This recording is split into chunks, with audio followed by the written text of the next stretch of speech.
Hey folks, welcome back to the Portable Gamer, welcome back to Farming Simulator 19, and welcome back to Ravenport Farm Career Mode.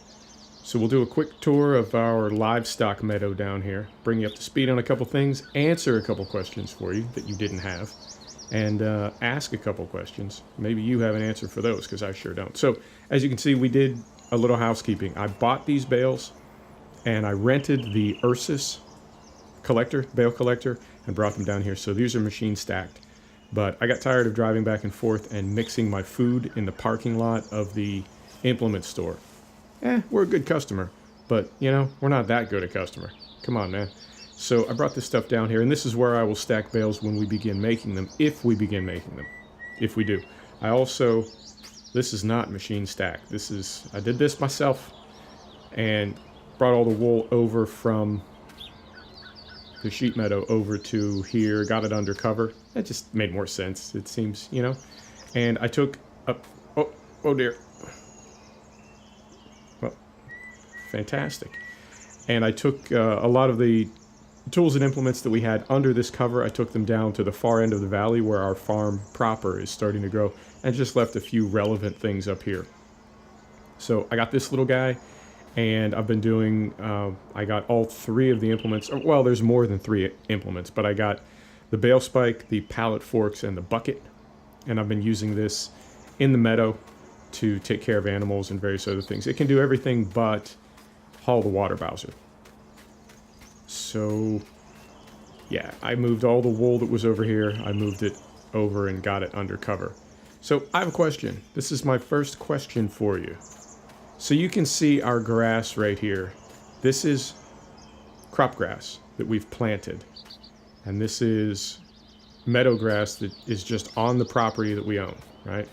This is in growth stage 2 right now. Actually, both of them are. But if you go over here, you can see that this over here, and in fact, take that back. I would call this growth stage 1. Okay, this is the low grass. And then if you go right over here, you can see the transition.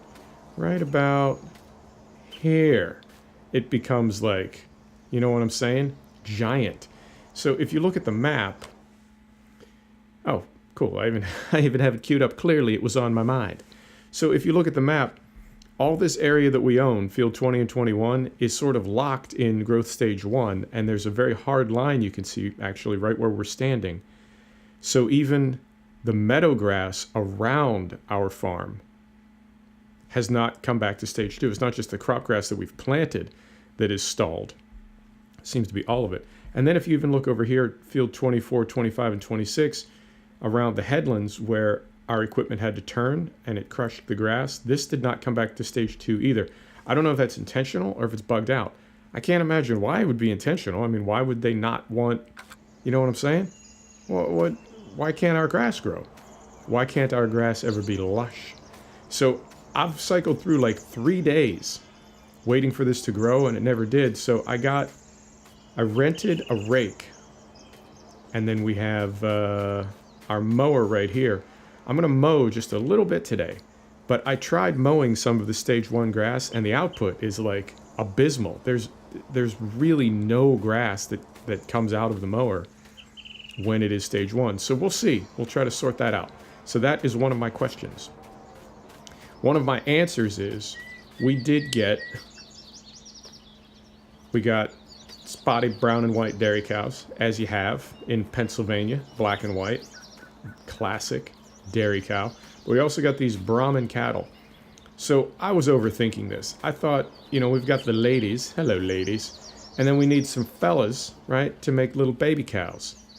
But as you can see, looking under the Brahman cattle, there's one right there. As you can see, lady bits. So these are dairy cows as well. Now I think these were brought into the game for, is it Estancia La Pancha? Yeah, I just walked into a cow's ass. I believe they were brought in for Estancia La Pancha because having big, happy, fat, black and white Pennsylvania dairy cows in South America or Central America did not make any sense. So they brought in a more robust, right, kind of South American, Central American cattle breed, and that's cool. But they don't make any sense here. And there's an additional problem, and that problem is, I'll go here. So the amount of animals that you have determine how fast they reproduce. So in this case, we have 79 white sheep, and they're reproducing every 12 hours, 2 per day. But our black sheep is reproducing every 961 hours because there's only one of them, poor little fella. So if you go down here, the Brahman cattle are reproducing every 604 hours because we have 4 of them, because we have 20 of our happy, right? They're reproducing every 241 hours. So what I'm going to do is sell the Brahman cattle. They don't really look like they belong. And also we can then add 4 more of these, right? Which will speed up their reproduction. So it will look better visually, and I think it's just kind of a win-win. So no, other side. There we go.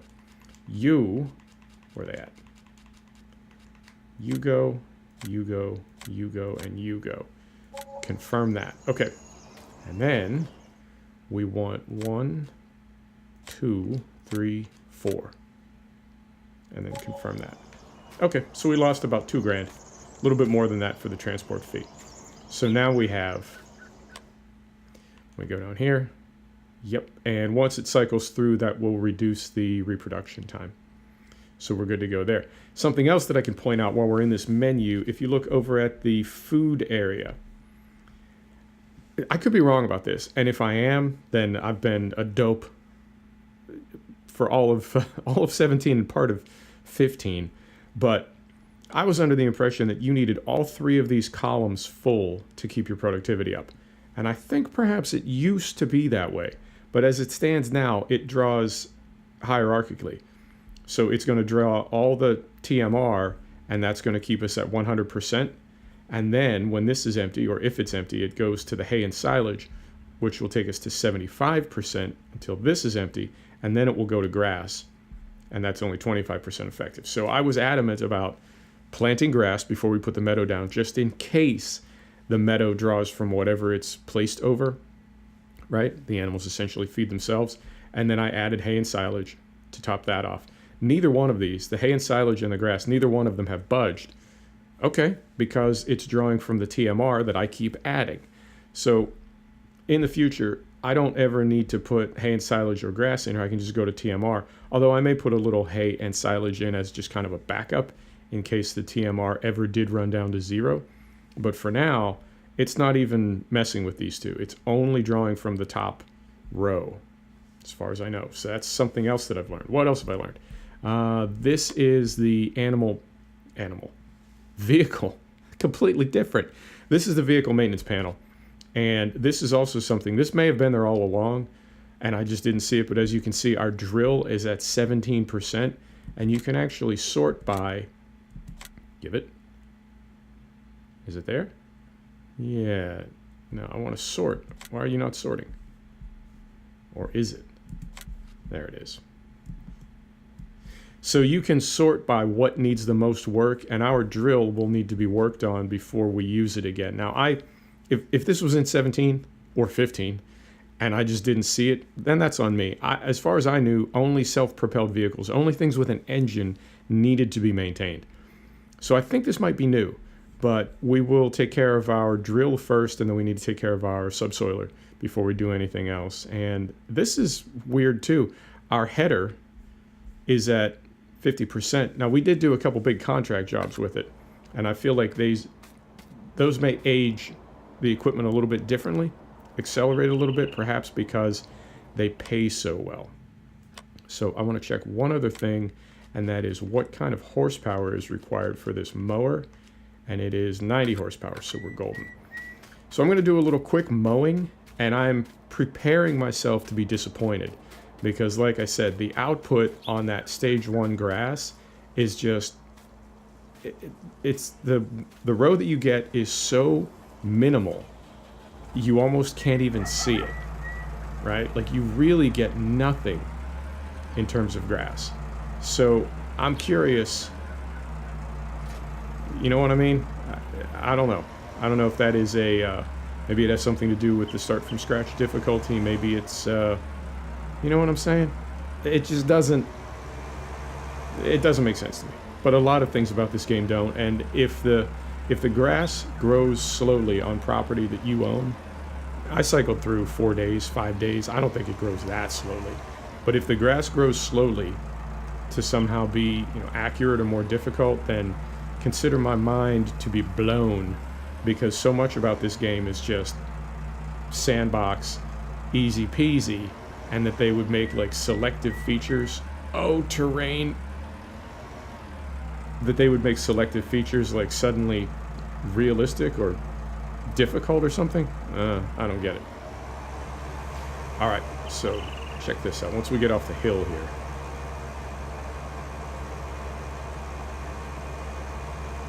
yeah, I suppose that's a little better. That's a little better.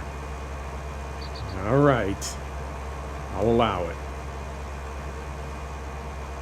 And I guess the thing is not knowing whether that is intentional or whether that is, just some lazy coding. Right, and then swing this over this way. Try to think the best way to get where I want to be without crushing a lot of crop. And without driving off that little hill that placing the dairy created. There's a reason we're starting back here, and you'll see it, perhaps. Oh, we want to go the other way. Yup. You'll see it perhaps in a second. You'll see my plan. Oh, I have plans. And while I'm come on, get over there. While I'm telling you my plans, I can also tell you some things about little stuff that I've discovered on the map. I did take a scoopful of floor food from the dairy, right, which is silage. It's categorized as silage. I did take a scoop of it up to the BGA because I'm curious if the BGA, you have to buy it to put anything in the clamps, but I didn't know if, I know this is going to be a bit wonky till we get, you know what, let's trim a headland off the end here. Give ourselves a little maneuvering room. I know you need to buy the BGA to use the clamps, but I didn't know if you needed to buy the BGA to put anything in the hopper. And apparently you do, because I took some silage up there and it would not accept it in the hopper and convert it into digestate. So that's fine. You have to buy the whole facility. I'm definitely curious whether when you own the facility, you get like extra super groovy profit benefits from it. I have a feeling you don't, because we own the restaurant and I've never seen any property income. So I suspect that that is not a thing. It could be, and I'm just doing it wrong, but we'll see. We'll find out in time. And I also I rented a little slurry tanker and tried to fill it from the digestate tank at the BGA. Curious if, right? Because, I mean, it's a big industrial facility. Surely it's not just sitting there waiting for us to use it. So suspension of disbelief says other people in the town are using it, right? And therefore that digestate tank is full and perhaps we could buy some. And the answer is no. Either it's empty or you can't buy anything from it even though it's full. So for the moment, the BGA is 100% closed.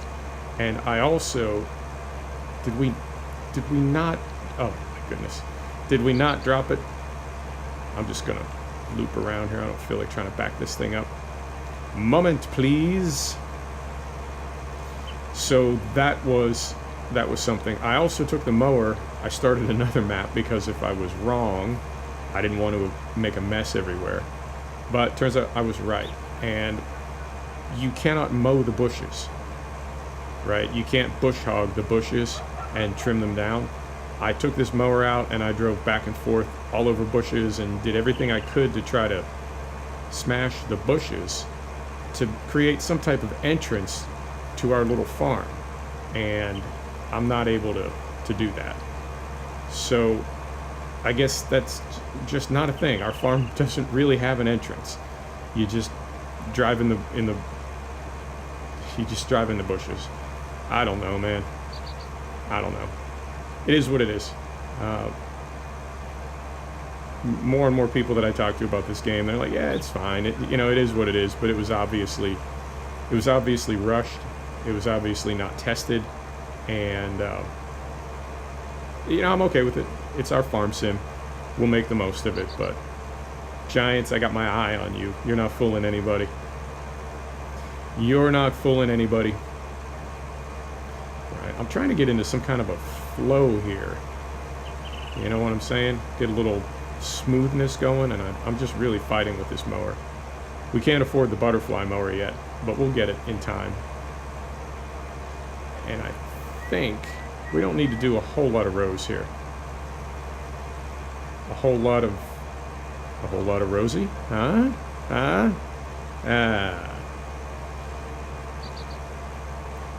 So I'm gonna do how we at 16 minutes. Okay, I'm gonna do a few more rows, and then my plan will be revealed. I do love a reveal. Right. So lift that, swing that.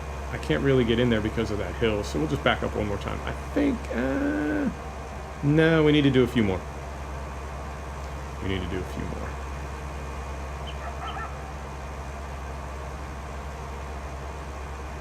And what else? Oh, there was one other thing. Oh, I noticed that there's no lights in any of the placeables. And I'm not sure why that is, because this map and this game looks absolutely gorgeous at night. It looks better at night, I think, than it does in the daytime. It's got this amazing, like, soft glow. Everything is lit, street lights, the windows in all the buildings. I mean, it's really, really pretty at night. And none of the buildings that you buy have any kind of lights in them at all. I think the house, you can buy the house, it's got like one light in the entranceway. It's really not very welcoming. It's got no porch light. It's got nothing. The dairy barn doesn't have any lights in it. It's pitch black at night. The sheep meadow is totally black. So I don't know. I mean, lights in FS19 placeable mods were, that was a thing. Everybody was all about that. So I don't know how or why they skipped that. I'd like to say, well, they did it for a reason. It's not like a big software development company would just totally forget to, like, pay attention to something. But then another part of me is like, yeah, they might have. They missed a lot of things on this. Or they just ran out of time and development money, which is totally possible. It's, gather round, children. I'll tell you a story. And you know what? I probably shouldn't say the name. But years ago, not that many years ago, not like the 50s, but years ago, there was an advertising campaign for an alcoholic beverage in the United States. And it was very popular. It was, it sort of took on a life of its own, and there was a catchphrase, and everybody was saying it, and it was very annoying. But I was out in the desert in Moab, in Utah. A lot of things happen out in the desert. Ooh, be careful when you go to the desert, man, because it'll change you. It'll rock your world. So I was out in the desert, and I met a couple of guys had flown in on their little scare plane. They'd flown in from Durango, Colorado, which is just over the line. And I think that's enough room. They had flown in from Durango, and we got to boozing, and we got to talking, and turns out they were with a different company in Durango, but they had worked for that big distillery. It's more like a conglomerate. They own a bunch of liquor brands, but they had worked for that brand, right, that put out the product that had that campaign. And talking to this guy, he's like, man, I wrote that campaign. Me and my creative team, my pod, my work group, we made that up. And I was like, because I'm in marketing, I'm in advertising. I said, that's a fantastic campaign. It's super effective. It's, got people talking. And he's like, man, we wrote half of those commercials on the flight, on the way to the shoot.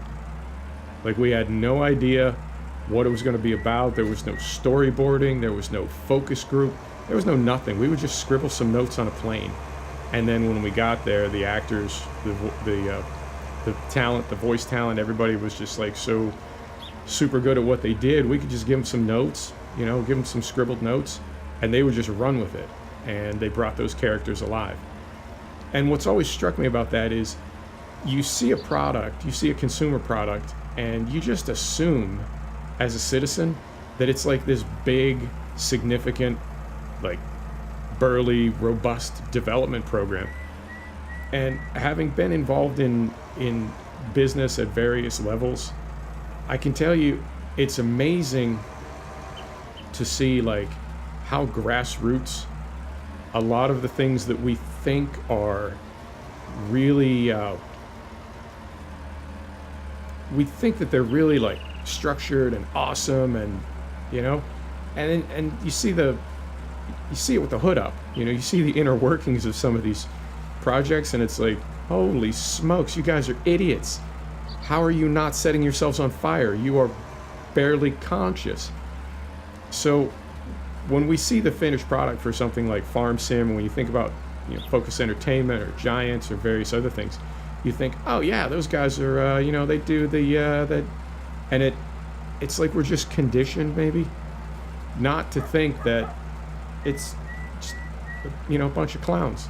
And I'm not saying that they are. I'm saying that we sort of maybe instinctively give certain organizations and certain entities, I guess, the benefit of the doubt. Like we just, you know, it's a big corporation. It's, you know, whatever. And then you either you go to work for them, or you work with them on a client vendor basis, or whatever. In some way, you see the inner workings of their organization, and like I said, it's just amazing. All of a sudden, it's amazing that they function at all because they are so dysfunctional. I think that made sense. Yeah, you know what I'm trying to say. So who knows? Who knows? And I'm not. I mean, I keep saying it is what it is. It is what it is. But we're into this game enough. I think we've earned the right to have an opinion about it, and you know, it is what it is. But enough about that. So now this rake, I guess, is the only one I've ever seen. Maybe there's one or two. So I feel like this is the only rake I've ever seen that is this non-mechanical? I mean, does it just kind of make itself spin as it moves? I feel like there's no drive mechanism that I can see. It's not drawing PTO power. Could be hydraulic, but I feel like it just spins as it drags along. But either way, man, these hills, these little divots and bumps. Okay, so that goes there. Actually, it doesn't. I'm gonna put it somewhere else. On the other side of this big divot. All right, so that goes, let's put it right here. And we do have more to do. We're just not going to do it right now. So, set that down. Turn that off. And then we're going to go running. So the BGA is 341,000 euro. That's a lot of euro, man. That's a lot of euro. So we're not going to be there for a minute. I don't want to borrow the money, and I'm really sick of grinding fertilizer missions. So I kind of want to start farming proper. Farming our farm proper. And I don't know how long it's going to take us to amass 340,000 euros. So I had a plan. Man, this not teleporting thing kind of cuts both ways, I tell you. But we are sprinting right now, man. This is old school. So I kind of had a plan to work around that, and that was the reason that I went up to test and see if the hopper would accept silage, even though we didn't own the facility, and it won't. And that, I wouldn't say it complicates things a little bit, but it's a factor. It's something we'll want to think about. But I'm enjoying the limitations of the game, and I'm enjoying the sort of the funnel that it puts you into as far as what it wants you to do and how you're going to do it. I think it's a cool thing, at least in that respect. I mean, the game's not all bad. I shit talk it all the time. It is what it is. It's our farm sim. So a couple things that are different. I did put this auxiliary tank down here, and I put up a second shelter. And I got a couple more pieces of equipment. I got that little, I'm always going to call it a bobcat. I know it's not a bobcat, but I got that little bobcat, and I'm just using that for a mule around the farm. And I also got this loading wagon. I didn't get it specifically for this, but I started thinking about bales, and renting a baler is incredibly expensive. And with the size of fields that we have now, as far as planting wheat and various things, we wouldn't really get a lot of bales out of it. And a straw bale is only, I think, 600 euro. So you end up with this dilemma where it's like you pay the same lease fee for a baler no matter how much you get out of it, right? Whether you use it for one bale or 50 bales, you pay the same for it. So from a certain angle, it's like, it's cheaper to just buy bales than it is to rent a baler. And trying to time it so that we had straw windrow in the field and grass at the same time to make silage bales, or if we want to rent a tedder and make hay bales, it just didn't seem cost effective when you can buy bales in base game now. So I got the loading wagon because I figure we can do several things with it, and I know it's a little bit kind of hokey because we're out of seasons now. You can just put grass or hay or straw loose. I would put it under an awning because I'm just, try to have some realism, but you can just put it under an awning and it won't rot. So I guess what we can do is, rather than baling, we can just put this stuff in there loosey-goosey, and it'll keep for as long as we need it, and we can load either the food mixer or the troughs. We can just load them with the scoop. So now the downside to that is, I liked that with seasons, anything that you spilled sort of cleaned itself up in a few days by rotting. And we don't have that anymore, so I need to be more careful. And like down at the dairy end of this row where I spilled some food on the hillside, I don't know how to get that off there other than driving this thing like sideways across the hill, and it's just not super realistic. There's even a little, if you look over there to the right, there is a mowed area up on the hillside where the mower kind of rubbed, and I'll have to figure out a way to get up there and get rid of that, because if we don't, it'll just stay there forever and ever. Not a good look. Not a good look. So this will be, you'll see. You'll see. Yeah, it's right down here. I mean, should I just drive down the hill to get rid of it? Because if not, it's going to bug me. Right. Lift the pickup. Guess we needed to turn around anyway. Wasn't so bad. Okay.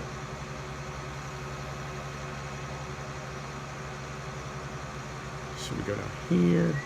And I'm coming around to the placeables as well. Yeah, I guess that's fair, because I was talking smack on giants a few minutes ago. But out here, I'll say something good about them. I do like the placeable system, and I do like that you can essentially create your own farm court and make it look just the way you want it to look. Having said that, I would have liked to have seen the buildings more functional, and I really would have liked to have seen or to see a grid system where you can put a small building up now and then expand it to a larger building later, because as it stands right now, it says in the notes that you can expand your buildings. You can start small and grow. Well, of course you can. You can put up a small dairy and then later put up a big dairy next to it. That's not the same as expanding something, at least the way I define it. To me, expanding something is like in ETS, where you buy a small garage and then later you click a button and it doubles in size. But it stays in the same footprint, same location and everything. So I would have liked to have seen a grid system where you can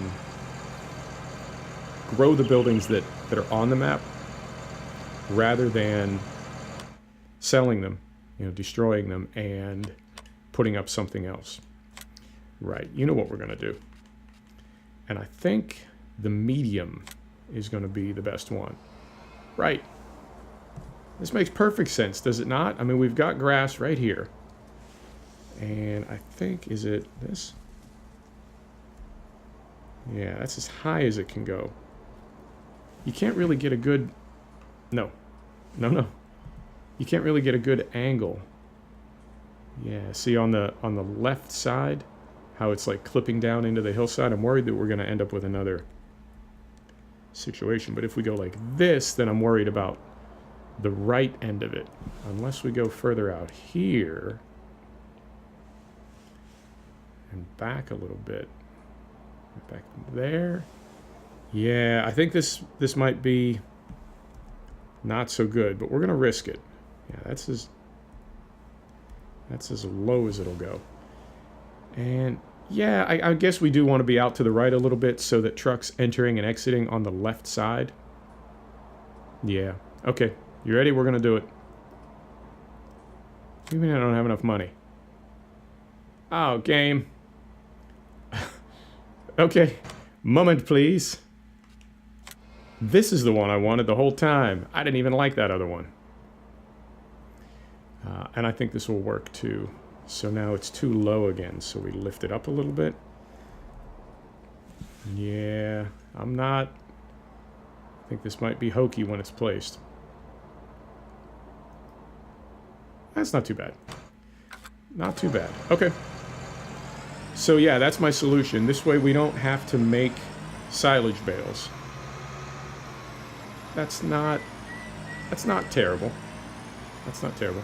This way we don't have to make silage bales, and I went with a double stall so that we could have one side, right? Like if we had one side cooking or one side already fermented with the cover off, that we could have a place to put grass on the other side rather than, just waiting and doing nothing. Right, so yeah, that's not the worst thing I've ever seen. Not the worst thing I've ever seen. How are we doing on time? 32 minutes. You know what? I was going to harvest some soybeans, but I think maybe I'll call it right there because the videos have been pretty long lately, and I don't know how that works. So I will go ahead and finish mowing this field. Can do that right there. Little screenshot. Yeah. Just like that. I'm going to go ahead and finish mowing this field. I'll get the rest of this put up. I'll clamp it. I'll put a cover on it. And the next episode, we'll harvest some soybeans. And I don't know. We'll think of some things to do then.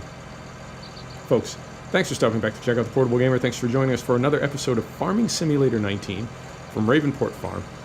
And we'll see you next time. Take care now.